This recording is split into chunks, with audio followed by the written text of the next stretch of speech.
Good afternoon. Hi Keith. The last time I spoke to you, you was waiting to have this part reworked. Has it been reworked? And it's okay now. Why have you trimmed the corrosion off the edge of the skins? Because we've got to put the wood on. And if we had the skins up full, you couldn't see how the wood was sitting on the tops of the frames. So now I've finished with the skins, I've trimmed them back, so they're holding the whole thing in position, as it should be, but the tops are exposed so we can sit, because the wood's got to be reworked to fit in back and front, and then the profiles have got to be done. Have you tried the wood on at all yet? Yeah, we've had it on. Yeah, not too far away. No, it's just that it needs trimming, it won't fit inside. It's too fat. Oh, I see. So we've got a carpenter coming and he's going to rework it because it's got to be kept in profile as it tapers. Yeah. Grace. Yeah, all the structure, other than these bits at the top, everything's final fit now, it's all riveted together. So it's all hard to rivet the frame now? Yeah, everything.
Right, so what we've got here is the pilot's blind flying panel.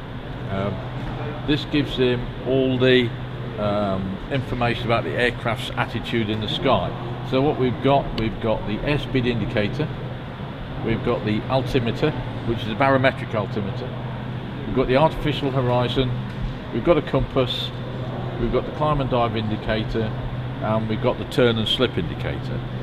So if the pilot's in fog and he can't work out what attitude the aircraft is in, he just looks at these instruments and that'll give him the information straight away. So I took this out because it was in a bit of a state, it was looking a bit tatty. So I've stripped it, I've repainted the fascia, all the instruments have been cleaned, they've gone back in, but unfortunately the only ones that are actually working are the airspeed indicator. Same for the navigator's instruments. The only one that actually works is the airspeed indicator.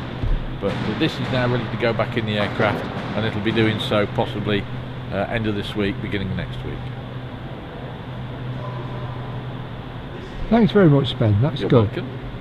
Right, grabbing it. Yeah. So the pin breaks off and stays in the hole. Yeah, the end of the pin does, yeah. Yeah. Yeah. So you can see they're all solid in there. When I do, it breaks off, but the pin falls out as well. They do, like that. Some do, some don't. But most of them, they're designed to stay in. Yeah. Because you've got to punch the pin back through when you want to drill them out. See, that one's not got. That one goes through, does it? Yeah. But that's one in however many. Yeah.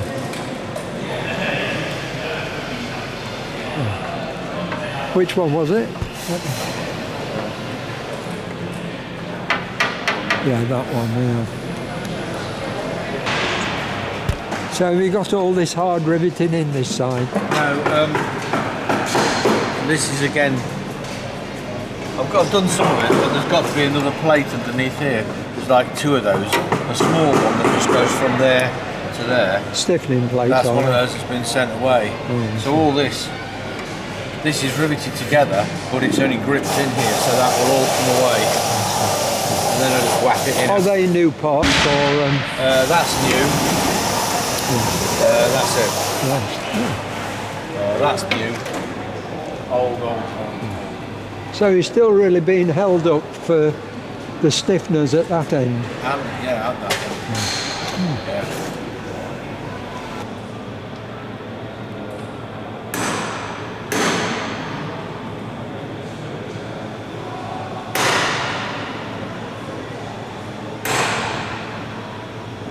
What you can actually do.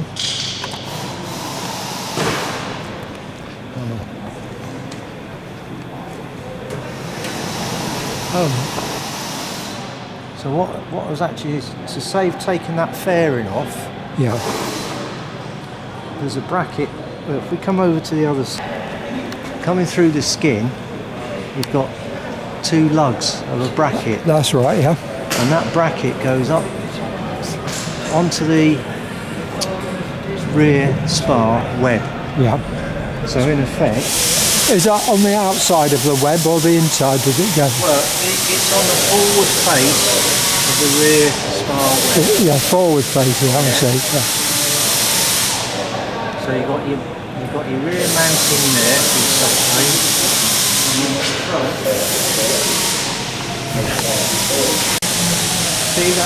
see where the bolt head is there? Yeah. Running upwards.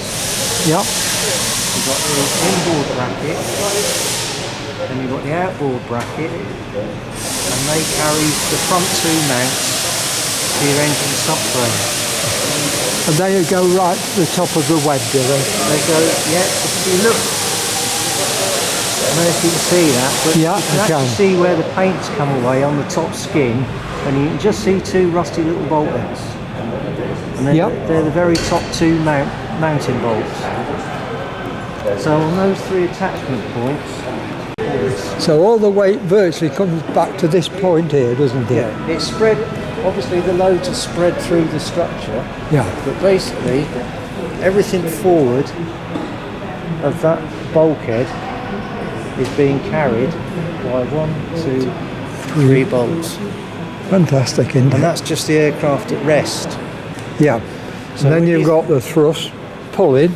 Yeah, but if you think of wartime conditions, when these were diving and doing corkscrews, To get out of trouble, how yeah. much mass and weight was times by the G that this aircraft was pulling. Yeah.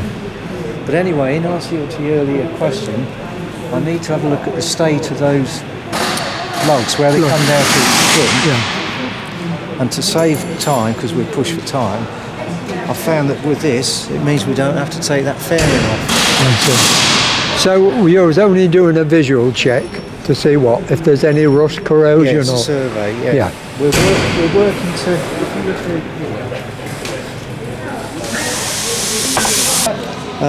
you can see that's the skin, the top main plane skin. Oh yeah. And it's all corroded. You've got aluminium alloy corrosion there, and the surface finish is just... And that's the top skin. Yeah. So if you're out walking above on that wing, Yeah. you'd be on the other side of that skin. Yeah. So that just obviously needs a new skin on altogether. No repair on that job. No, that'll come off and